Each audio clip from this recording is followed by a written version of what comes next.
এক বিখ্যাত পাহাড়ের পাদদেশে চলছিল খনন কাজ।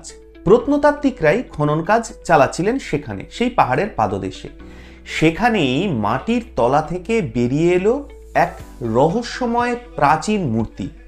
কিন্তু কোথায় পাওয়া গেল এই মূর্তি, সব বলবো এই গুরুত্বপূর্ণ প্রতিবেদন শেষ অবধি দেখুন।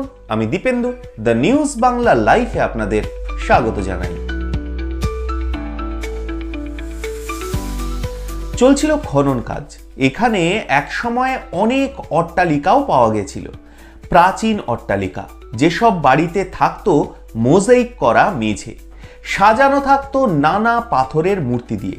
যেহেতু সেখানে আগেই অট্টালিকা পাওয়া গেছিল, তাই সেখানে আর কিছু না কিছু পাওয়া যেতে পারে এমনটাই মনে করেছিলেন প্রত্নতাত্ত্বিকরা। ফলে তারা মাটি খোঁড়ার কাজ চালিয়ে যাচ্ছিলেন।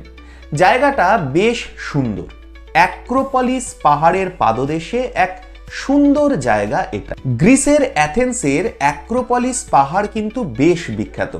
এরই পাদদেশে বহু যুগ আগে ছিল প্রচুর অট্টালিকার সারি।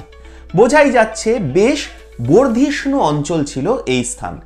সেখানেই মাটি খুঁড়ে একটা মুন্ডহীন প্রস্তর মূর্তি উদ্ধার হয়েছে, যা রোমান যুগের বলে মনে করছেন বিশেষজ্ঞরা। কিন্তু মূর্তির তো মুন্ড নেই, তাহলে সেই মূর্তির বিশেষত্ব পাওয়া যাবে কোত্থেকে? তাহলে এ কার মূর্তি? তার উত্তর অবশ্য পাওয়া গেছে। বিশেষজ্ঞরা জানিয়েছেন সম্পূর্ণ পোশাকহীন এই মূর্তির মুন্ড নেই বটে, তবে এটা বোঝা যাচ্ছে যে এটা এক পৌরাণিক দেবতার মূর্তি।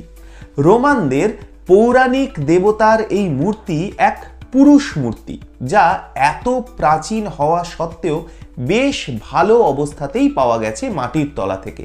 কেবল মুন্ডটাই নেই।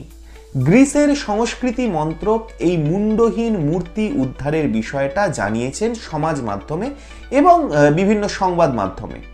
গ্রিসে পুরাতাত্ত্বিক খোঁজ গত কয়েক বছরে কিন্তু বেশ গতি পেয়েছে। সেই উদ্যোগের হাত ধরে এর আগেও গ্রিসে মাটি খুঁড়ে উদ্ধার হয়েছে প্রাচীন নানা নিদর্শন।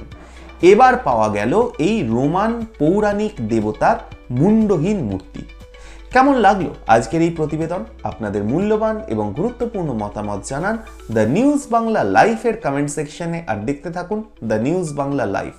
দুর্নীতি রাজনীতির বাইরে এই ধরনের সব খবর জানতে চোখ রাখুন কেবলমাত্র দ্য নিউজ বাংলা লাইভে।